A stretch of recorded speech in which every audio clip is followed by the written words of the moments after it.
कहते हैं दुश्मन का दोस्त दुश्मन होता है। इसी तर्ज पर कानपुर में शराब के नशे में 3 लोगों ने एसएससी की तैयारी कर रहे युवक की फिल्मी अंदाज में गला रेत कर हत्या कर दी। आरोपियों को जब पता चला कि मृतक उनके दुश्मन का दोस्त है तो उन्होंने निर्मम तरीके से हत्या कर दी। कानपुर के नवाबगंज के 30 वर्षीय निवासी प्रदीप मूल रूप से कन्नौज का रहने वाला था।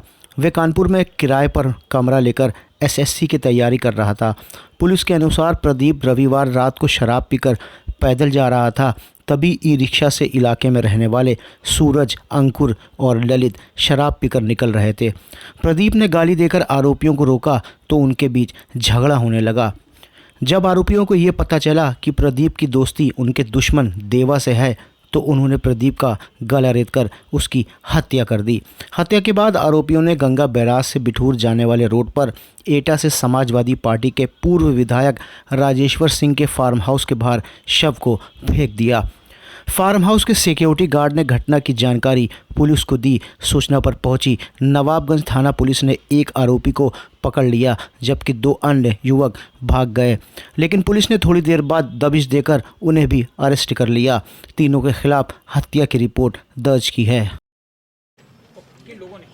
देखिए, ये हमें रात में सूचना मिली थी कि एक व्यक्ति को 3 लड़के मिलके मार रहे थे ईंट पत्थर से। इस पे हमारी नाइट पुलिस जो तत्काल वहाँ पे पहुँची और वहाँ पे जो सूचनाकर्ता थे रामानंद, उन्होंने बताया था कि ईंट पत्थर से मार रहे हैं। जब नाइट की जो हमारी नाइट वाली टीम पहुँची, उन्होंने बड़ी हिम्मत के साथ एक व्यक्ति को तत्काल ही पकड़ लिया जिसका नाम था सूरज दिवाकर, जो ई रिक्शा चालक था। उसकी मदद से 2 व्यक्तियों को और पकड़ा, अंकुल सैनी और ललित निषाद।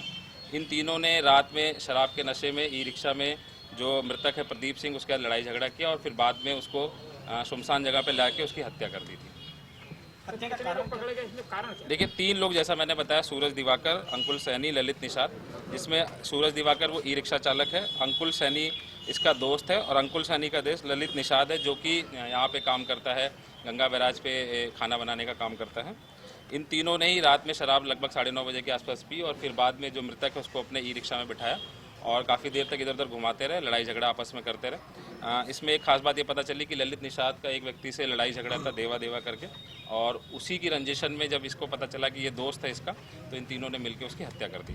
सब दुश्मन के दोस्त के रूप में उसकी हत्या कर दी। जी बिल्कुल। जिस तरह हत्या हुई थी, पुलिस के लिए क्या प्रभाव पड़ा? देखिए, चूँकि हमारी पुलिस ने बहुत जल्दी इस घटना को लगभग मैं कहूँगा 6 घंटे के अंदर ही अनावरण कर दिया। जैसे हमने हिरासत मिला पूछताछ की तो इन्होंने एक चीज़ पूरी बताई। ललित निषाद थोड़ा शातिर किस्म का था, इसने अपने कपड़े जो खून से सने हुए थे उसको फेंक भी दिया था, बट पुलिस ने उसको ही बरामद कर लिया है और सभी का हमने बेंजाडिन टेस्ट किया, उसमें पॉजिटिव भी आए हैं सारे लोग। और अभी जो पोस्टमार्टम की कार्रवाई वो चल रही है। बाकी हमने मुकदमा पंजीकृत कर लिया है और इनको जेल भेजा जाएगा।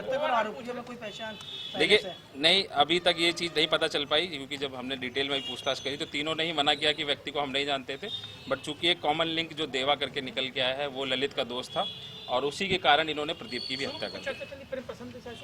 देखिए, चूंकि ये लड़का जो है रामानंद, लगभग 30 उम्र का है, ये इसकी भी शादीशुदा नहीं है और यहाँ पे एसएससी की तैयारी कर रहा था। हम लोग इस लिंक पे भी काम कर रहे हैं अभी, लेकिन अभी प्रथम दृष्टया इस चीज़ की पुष्टि नहीं कर सर, एक क्वेश्चन, जैसे मूलगंज में भी एक हत्या हुई थी और ये छोटी-छोटी बातों में जिस तरह से हत्याएं हो रही हैं, तो क्या लगता है कि कानपुर में क्राइम पे हत्या का जिस तरह ग्राफ बढ़ा है तो लगता नहीं पुलिस के लिए एक समस्या बन रही है? देखिए, आपस में लड़ाई झगड़ा चूंकि एक मुख्य कारण मुझे लगता है जो शराब और इसकी चीज़ें होती हैं, जो नाबालिग बच्चे होते हैं या उस कम एज के बच्चे होते हैं जो पढ़ाई लिखाई बहुत जल्दी छोड़ देते हैं और शराब के नशे में जाते हैं, वो तैश में आके इस तरीके के काम करते हैं, तो उस पर ध्यान देने की ज़रूरत है। मैं मीडिया के बंधुओं से भी आग्रह करूँगा कि जो लोग शराब पीते हैं या नाबालिग बच्चे जिनकी फैमिली में जो इस प्रकार का जो काम धंधे में लिप्त है, तो उनको भी समझाने की कोशिश करें। घटना स्थल पे कई दुकानें हैं जो मैगी पॉइंट के नाम से साफ करते हैं, वहाँ पे रात में क्या काफ़ी भीड़ लगती है? देखिए, जो घटना मैंने बताया, चूँकि 2:30 से 3 बजे के आसपास के, तो उस समय दुकानें सारी लगभग बंद ही होती हैं, तो दुकानें काफ़ी सारी खुली हुई हैं।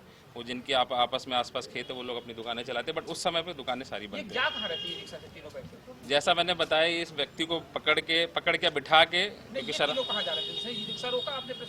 हाँ, ये 3 लोग आपस में जिन्होंने प्लान किया था कि शराब पियेंगे, शराब पीने के बाद घूमने का प्लान था, तो ये आपस में घूम रहे थे, तभी ये प्रदीप इसको मिला और इसको बताया कि हमें वहाँ छोड़ देना, फिर उसके बाद लड़ाई झगड़ा स्टार्ट हो गया।